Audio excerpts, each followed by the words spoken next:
السلام عليكم ورحمة الله تعالى وبركاته.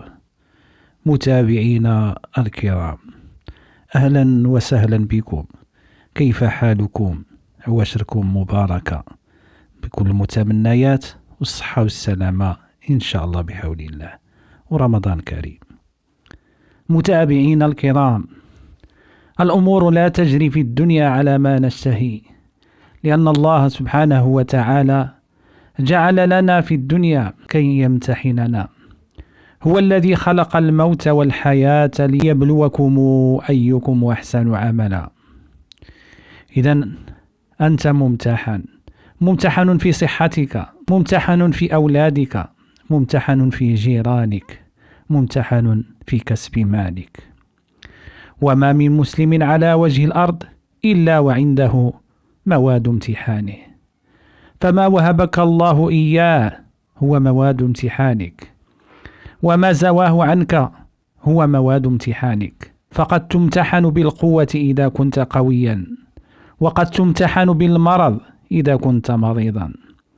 فحينما نوطن أنفسنا أن هذه الدنيا دار ابتلاء لا دار استواء، ومنزل طرح لا منزل فرح، فمن عرفها لم يفرح لرخاء ولم يحزن لشقاء.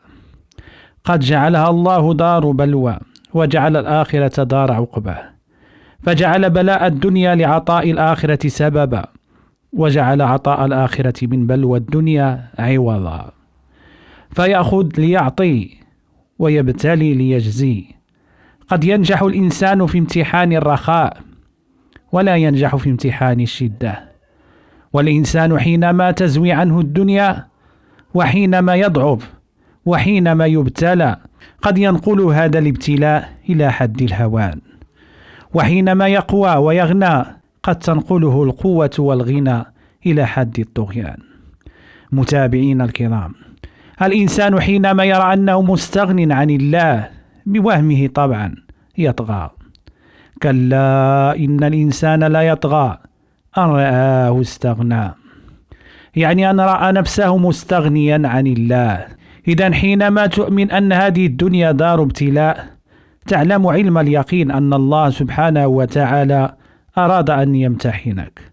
والله عز وجل حينما يقول: فأما الإنسان إذا ما ابتلاه ربه فأكرمه ونعمه، يقول هذا الإنسان. وقد يقول مخطئا: ربي أكرمن.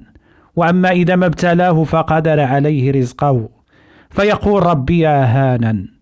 يتوهم الإنسان أن الغنى إكرام، وأن القوة إكرام، وأن الوسامة إكرام، وأن الذكاء إكرام.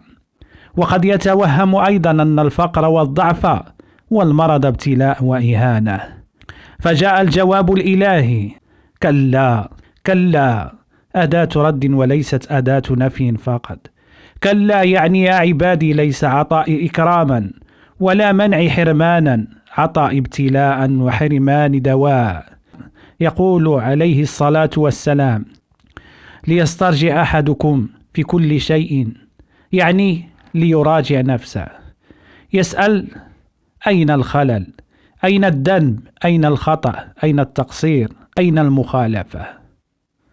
ليسترجع أحدكم في كل شيء حتى في شسع نعله، فإنها من المصائب.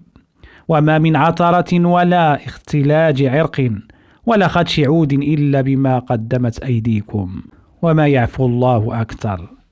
أنت لا تتهم الآخرين إن ابتلاهم الله بشيء من التقصير، هذا سوء أدب مع الله. لكن بالغ في اتهام نفسك إذا جاءت الأمور على غير ما تريد. بالغ. الله غني عن تعذيبنا. ما يفعل الله بعذابكم إن شكرتم وآمنتم؟ وما أصابكم من مصيبة فبما كسبت أيديكم ويعفو عن كثير. فليسترجع أحدكم في كل شيء. إذن حينما قال الله عز وجل: فاعلم أنه لا إله إلا الله، الأمر بيد الله، هو الذي يعطي، هو الذي يأخذ، هو الذي يرفع وهو الذي يخفض، هو الذي يعز وهو الذي يذل. ما بعد هذه الآية: واستغفر لذنبك إن جاءت الأمور على غير ما تريد استغفر لذنبك، الأمر بيد الله والله عز وجل عادل.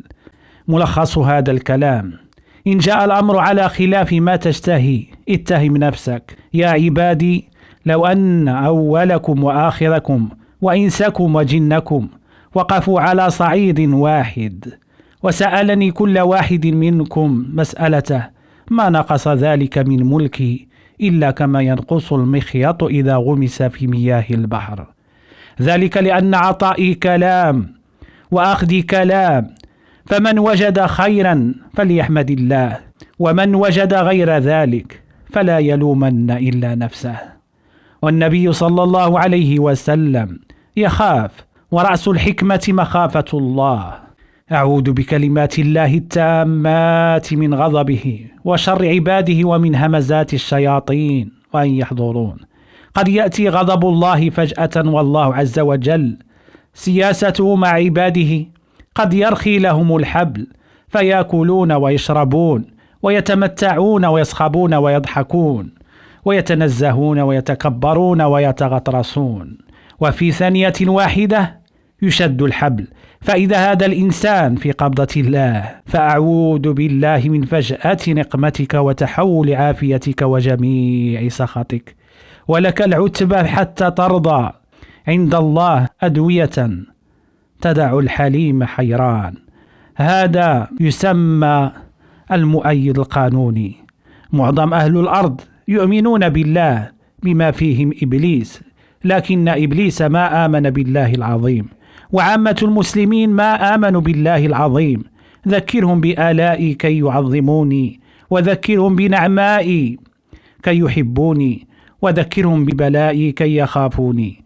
فلا بد من تعظيم وخوف وحب، فإذا طغى الحب على الخوف تفلت الإنسان، وإذا طغى الخوف على الحب يئس الإنسان، وإذا ضعف التعظيم عصى الإنسان. بضعف التعظيم يعصى، وبضعف الخوف يطغى، وبضعف الحب ييأس. فلا بد من مشاعر متوازنة في قلب المؤمن. فالحقيقة محور هذا الدرس أن تربط جميع المصائب بالله عز وجل، أما الاتجاه الشركي لا. فالإنسان الكافر يميل إلى تفسير ما يجري تفسيرا شركي أرضي. النبي صلى الله عليه وسلم علمنا أن نربط كل المصائب بالله عز وجل كي نتوب إليه، والله عز وجل قادر دائما أن يدفعنا إلى بابه دفعا عن طريق المصائب. وقد قال صلى الله عليه وسلم: عجب ربكم من قوم ساقون إلى الجنة بالسلاسل. متابعين الكرام، إلى هنا أكون قد وفيت، فأقول لكم السلام عليكم ورحمة الله تعالى وبركاته.